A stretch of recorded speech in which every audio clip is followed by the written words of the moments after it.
There's a moment many medical students remember vividly, the moment they check a result and it isn't what they hoped for.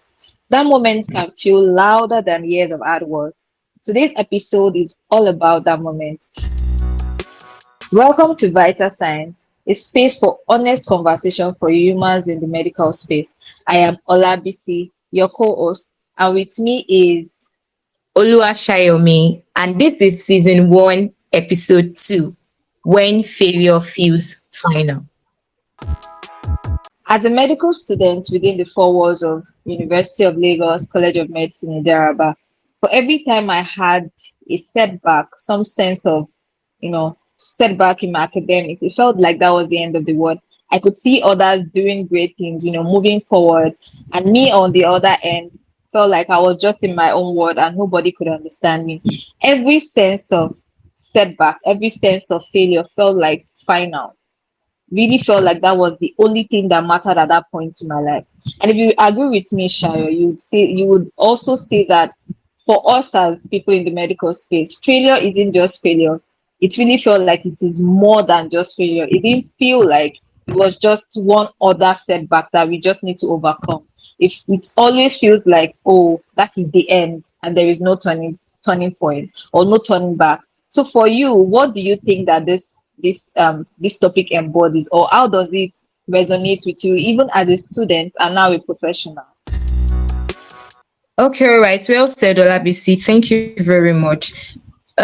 We titled this episode When Failure Feels Final because sometimes a setback doesn't just feel disappointing, as you said earlier, it feels definitive. So when we say when failure feels final, it doesn't mean failure is actually final or failure actually is final. We are talking about the emotional experience, the emotional finality as regards the subject of failure. So it can feel like one moment that has rewritten your entire story.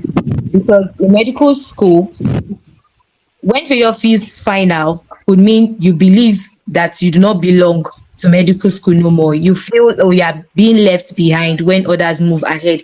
You feel like you quietly question yourself, or you quietly question your worth, that I don't think this particular profession or this particular course that I chose in JAM is cut out for me. So that is one thing we're trying to look at today, to discuss and gently question whether that feeling tells the true truth. So in today's episode, we have a guest who will be joining us, someone whose journey through medical training included unexpected feedback and difficult seasons, and is now a professional who is reflecting on what those seasons taught her about self-worth, resilience, and perseverance. So listen and let's dive in. Thank you so much for being here with us today. Before we dive into the conversation, we'd love for our listeners to get to know you a little. Also, you could also help add by briefly telling us where you are now in your medical journey. Hi everyone, my name is Dr. Amarachi Ufomba. I'm currently a dental house officer in restorative dentistry in a teaching hospital in Lagos State. I'm also very happy to be on this podcast. Thank you for having me. All right. It's a pleasure to have you here, Dr. Amarachi. So I have a question for you. Looking back, what is one moment in medical school that, truly tested you? Yeah, is it something you would like to share with us? Oh, absolutely. But then I don't just have one moment. I've had several moments, but one that really stood out for me was I think when I had like receipt results released in 300 level. That was a very testing time for me. Very, very testing time for me. It was a moment. It was a moment for me. All right. So even in that period, of that whole, receipt, when you first saw it and saw that, okay, you were going to have a receipt, what was your immediate emotional response to the situation? How did you feel at first? Oh, let's say my soul left my body.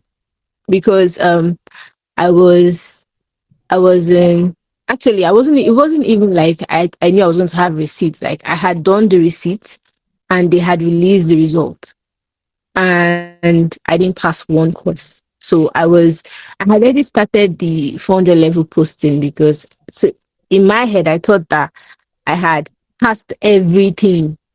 And so I started 400 level posting. I remember I was in the building that has accidents and emergency, all those clinics. And I think I was there in the clinic and they released microbiology results. I knew that my soul left my body. Like I felt cold and I did the craziest thing. I started running. Wow. I ran. I didn't I ran to the office of someone that I knew. I ran. I ran all the way from there, from the normal Ijaraba gate to college side. I ran. That was that was my immediate emotional response, to be honest. I was cold. I didn't know where I was and I just needed to go somewhere. I needed to be somewhere that I knew. So I ran to the office. That's what I did. That was my emotional response. Wow, wow, that must have really been a lot of emotions at play going on right there. So, our topic for this podcast episode 2 to be precise, is when failure feels final. And in the introductory aspect of this episode, I and my co-host BC actually had to shed some light as regards when failure feels final. So now for you, at that point when you had that emotional response to that situation, did it feel like a temporary setback, or did you feel like it was something final at that point? Um, I just want to say that for anybody that has experienced failure, I don't think at that moment you think it's a temporary setback. At that moment, it feels fine now.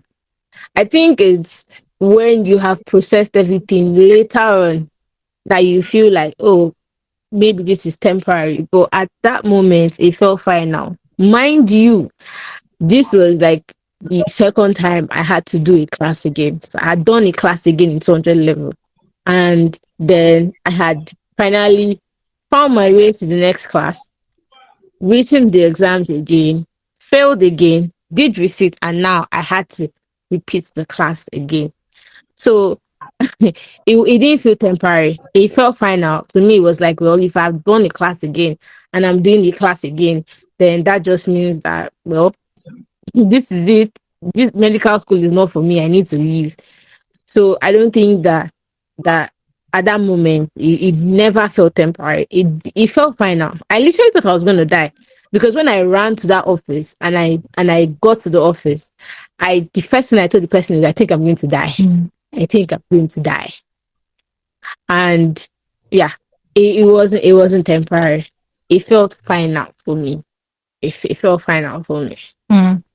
Thank you so much for sharing that. And, I can only imagine, how that must have felt, especially with the fact that it was reoccurring. This is something that happened before. You managed to scale your way through, and now it's repeating itself.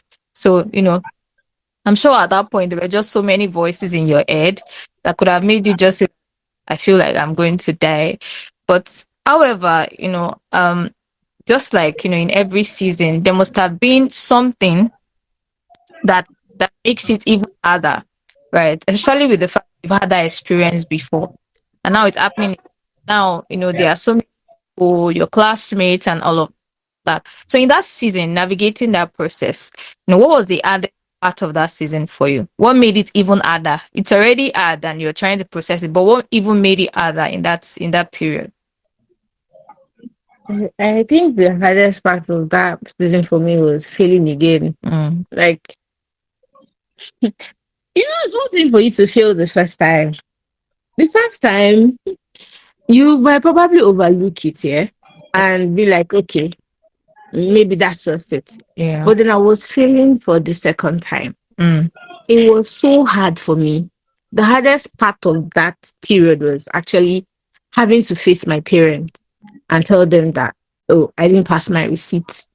My parents are fantastic people. They supported me the 200 level time. They even their reaction to what happened to me the first time, it was even it was surprising to me because I don't think that I didn't imagine that parents would understand failure like that. But my parents did understand failure like that. But then I felt embarrassed and I felt like a disappointment that I had to tell my parents again that I had failed. It was the hardest part was actually facing my parents. Like I had to face my parents and say, "Oh, I failed again." And then I thought about how I was going to navigate that failure again. Mind you, like I said, that happened before, and the first time was a very tough time for me.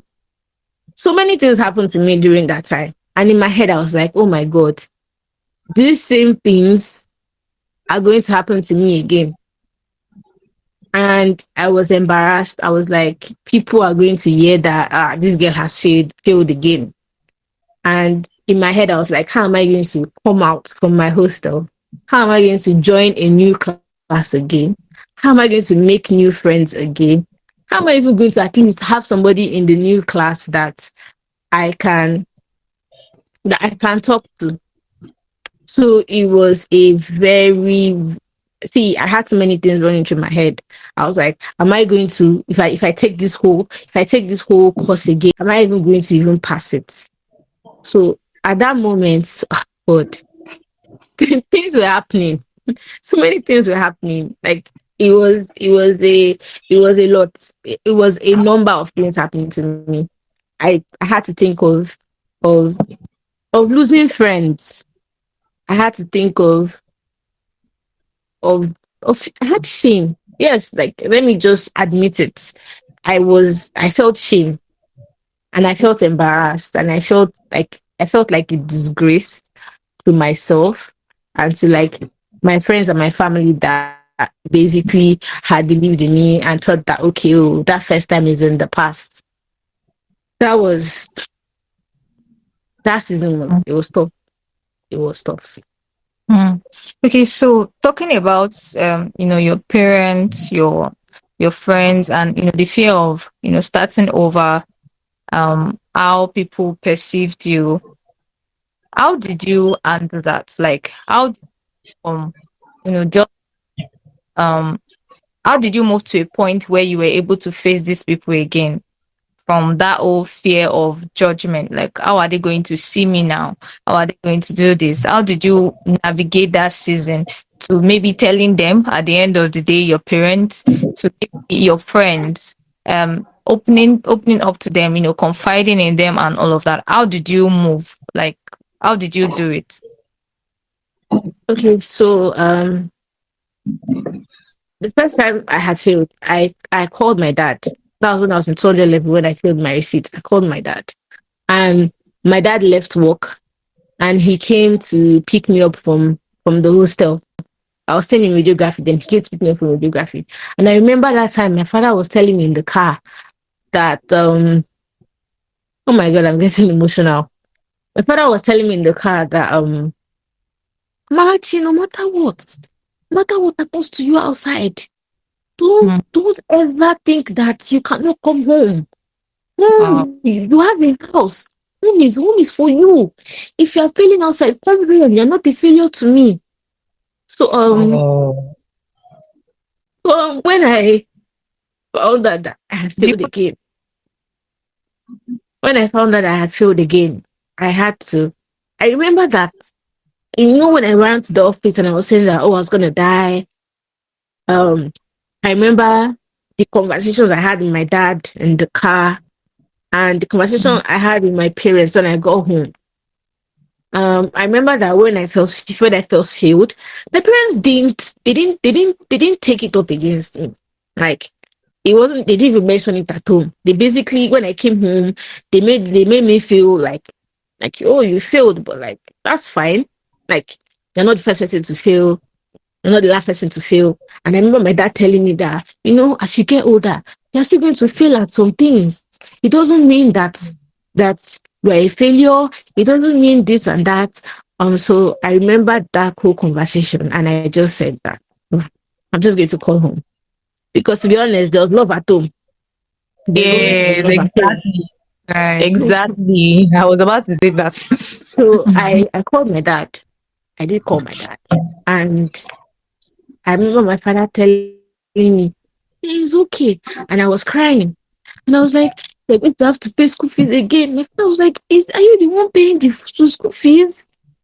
Are you the one?" And I remember telling my dad that I wanted to die. And my father was like, he rather has a child that is alive than have a doctor." And he was like, "I should come home again." I didn't go home. I didn't go home immediately. I'm not even going to lie. I didn't go immediately. But when I called my dad and the reaction I was expecting, when you feel the second time, when you say in your head, you're like, my parents have taken it the first time. I'm very sure the second time they're going to shout at me. But that wasn't the case. There was no shouting. I think my parents were even kinder the second time it happened. And my mom called me, my siblings called me, even my brother that is not really conversation reaching out person, he called me. And everybody just called me, and everybody was just like, "It's okay, it's fine, just come home." My other brother's reaction to you being sad for anything is to send you money. I remember my brother sending me the most absurd amount of money and was like, "Just enter Uber and come home. Just come home." And that was that was I think that my parents being understanding again helped me in that period.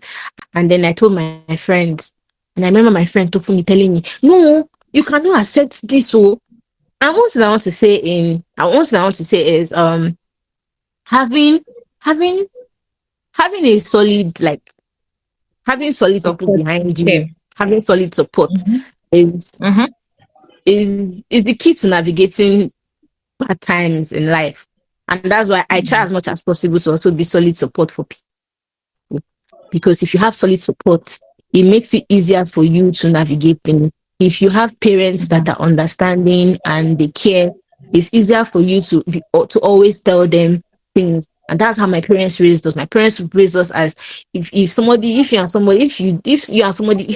I have an argument with someone outside and the person goes to report to me, my parents will act on what the parents say. My parents will always call me and say, "Okay, you tell us what happened." So my parents had already given me that background that you don't have to be afraid. Like, if the world outside is bad, come home. And that was how I was able to go home and navigate that, basically. Wow, that was really a lot. And thank you very much for being open about that, because in the course of you answering that, you've also been able to link up some other questions that could have actually been mentioned in the course of the conversation. So thank you very much for being open about that. So Mm. now I want to just ask, like, I want to go deeper in the conversation, because oftentimes in medical school, yes, when failure comes as a setback, there is a point whereby students tend to tie it to their self-worth, tend to tie it to their person.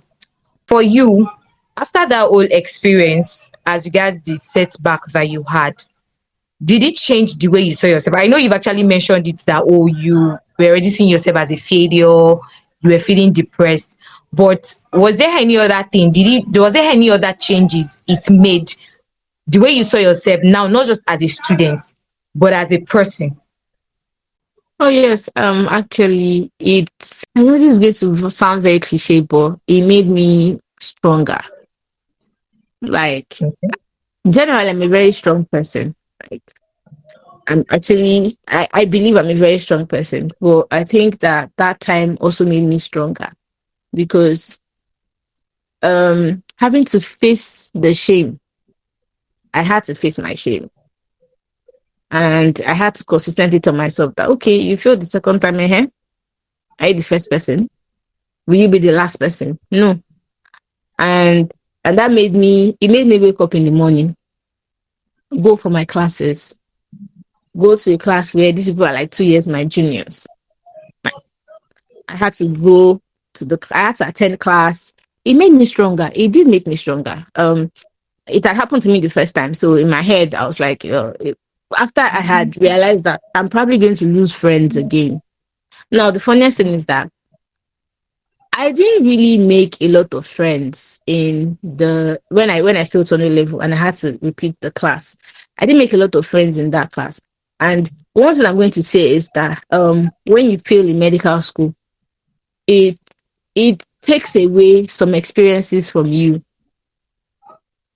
It will take away the ability of you to make friends. When I joined, I didn't make friends in the class I joined in 300 level. I didn't make friends with anybody till I had spent a year with them. I didn't make friends with anybody. I started making friends with people when I had gotten to dental school. I didn't make friends with people when I was doing 300 level, when I was in the class again, because I was only doing microbiology. So I had just one course to take. It was just Thursdays. So Monday to Wednesday, Friday, I was not in school. I didn't have to go to class, except we had like classes that we had to take during those days. I didn't have to go to class. So yeah, it made me stronger. I faced my shame. I never got over it. I'm not even going to lie. Um, you never get over the shame. You actually never get over the shame, and it builds self doubt in you. You start doubting yourself, but in the end, you still have to face it. Even if you don't get over it, I still had to face it. So I faced it. I just, I became more nonchalant about a lot of things. Like the only thing I was just focused on is how am I going to pass this microbiology and move to the next class. And when I get to the next class, how am I going to make sure that I do not fail again? So that was it. Like I became very anxious. I started having anxiety issues, and I used to mask it as me being not caring, but I did care a lot. I kind of cared a lot, and I'll mask it as me not caring. But yeah, it made me stronger. It did make me stronger, but it also it had this negative side to it too. Like I became anxious. I had a lot of self doubts. I always had to clarify and recheck things that I knew. Like I kind of stopped believing in myself. I did stop believing in myself at the point because I was like, oh, if you fail 2 times, what do you know? So I basically started seeing myself as an olodo. I started having anxiety.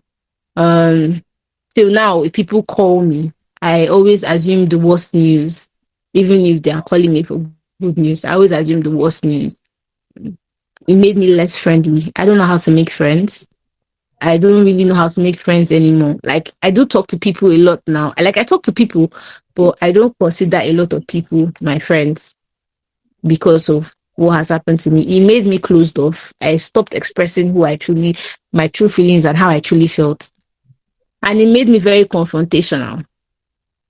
It made me very confrontational. I started confronting. I would confront anybody.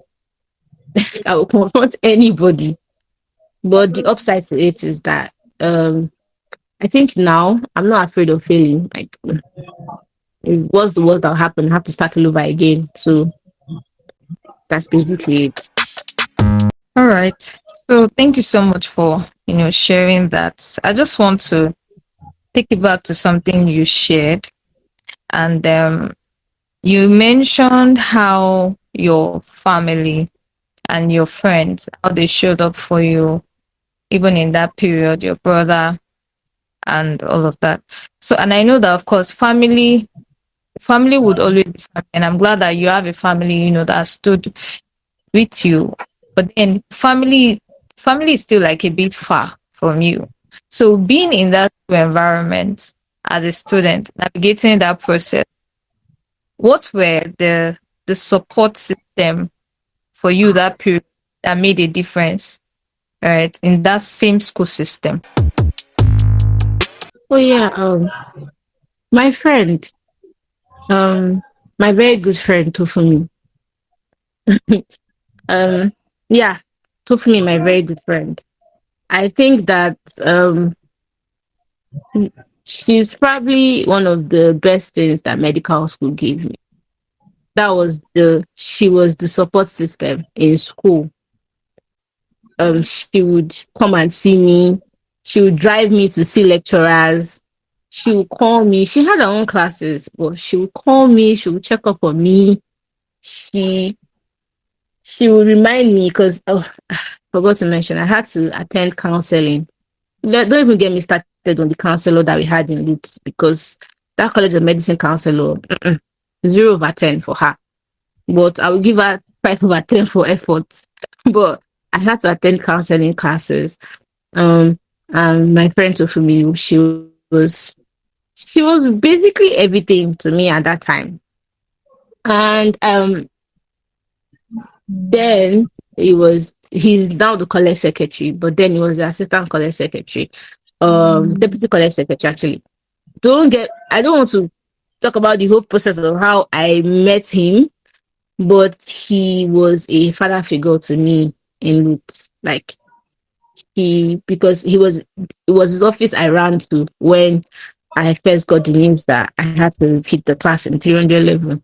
And I remember that he used to call me, he would check up on me, he would say he wanted to see me. He would make sure that I was attending the counseling classes. I remember my friend Ada. Ada is one of few words, but she was also always there for me. And they were my support system in school. Yeah, they were my support system in school. Ada, Tofuni, the college, he's now the college secretary. Those are the people that were really there for me during that trying time. Okay, yeah, that was really a lot, and thank you very much for taking us back, for being vulnerable with us with this tangible information. And we hope that our listeners, any young students out there in medical school that are actually going through a rough time or a setback, as we have chosen to call it, in medical school presently, that when they get to listen to this podcast, they will tend to find hope again, to see that this setback, when they tend to look back, they can really get to like refer to it back as a setback indeed. So now moving on, I want to ask that, earlier in the conversation when I asked that, okay, when this whole thing happened, what's your emotional response was to it? And also, like, did you see it as a temporary setback or did you see it as final? And you made mention of at that point, you actually saw it as final because at that moment, in the moment, you were really in the moment and you really had to be in the moment to really experience and actually just dive in all of the emotions and everything that comes with that season. So, at what point did your understanding of failure now begin to change? I don't know if there was any point where you actually experienced that. Was there any point where your understanding of failure began to change? Yeah, I think that the moment when my understanding of failure began to change was when I remembered that I had failed the first time and I had scaled through and I had gotten to 300 level.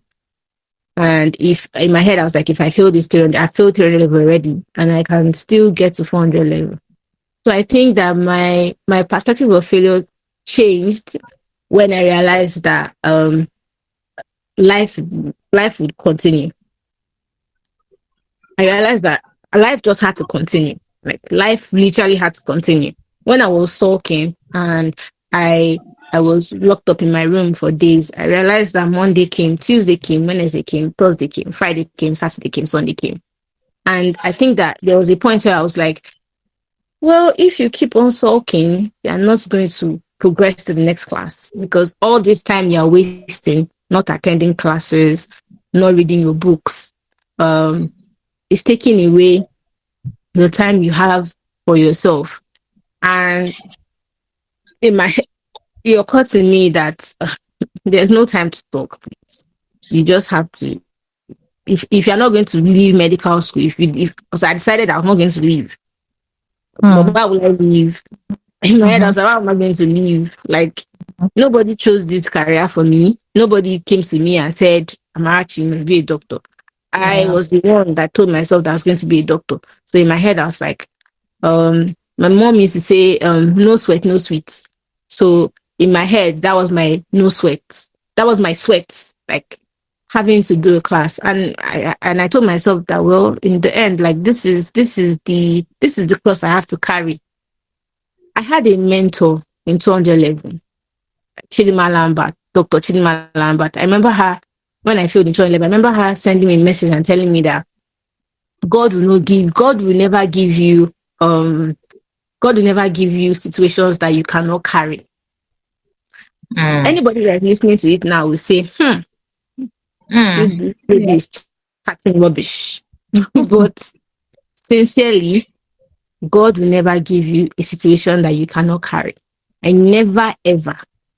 If somebody had told me in 2017 that I was going to be a doctor now, I would have said it's a lie. Why are you Mm. lying to me?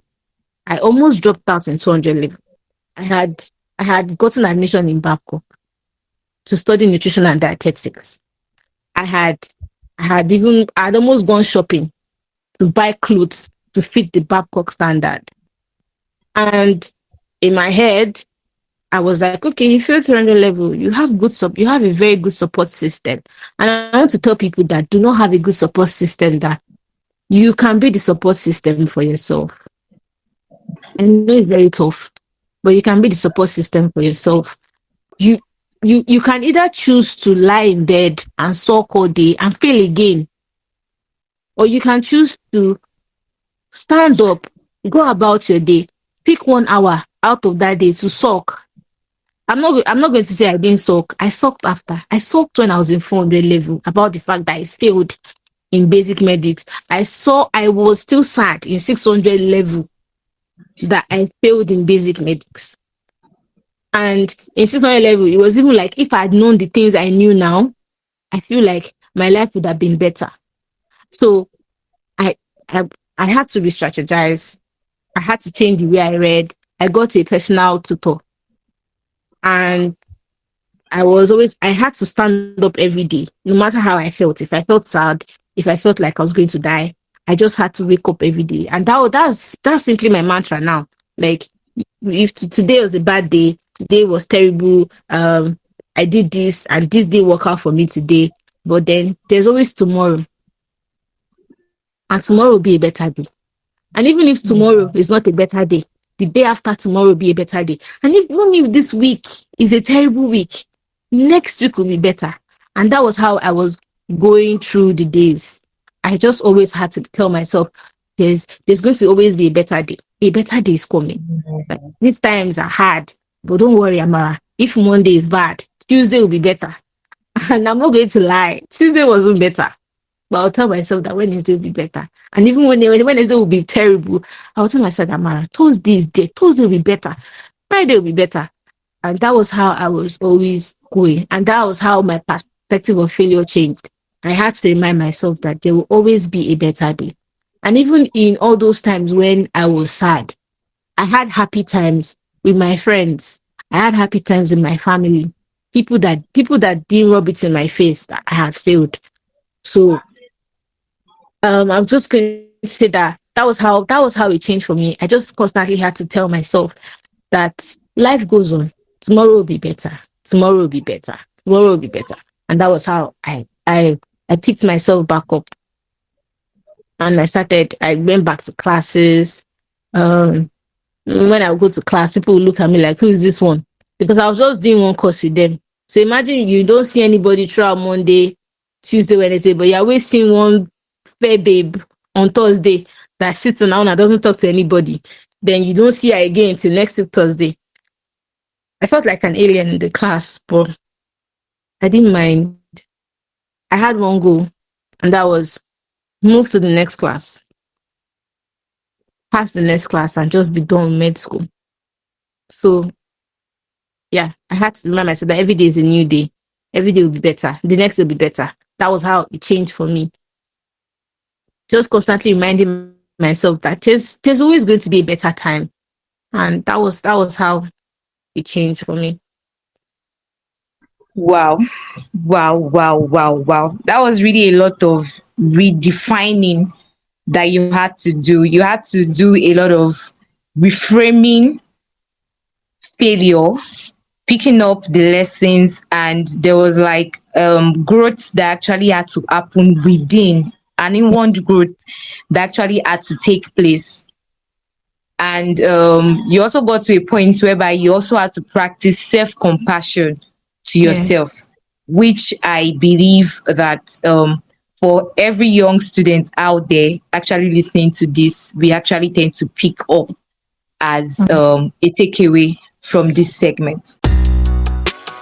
For a better listening experience, we've divided this episode into two parts.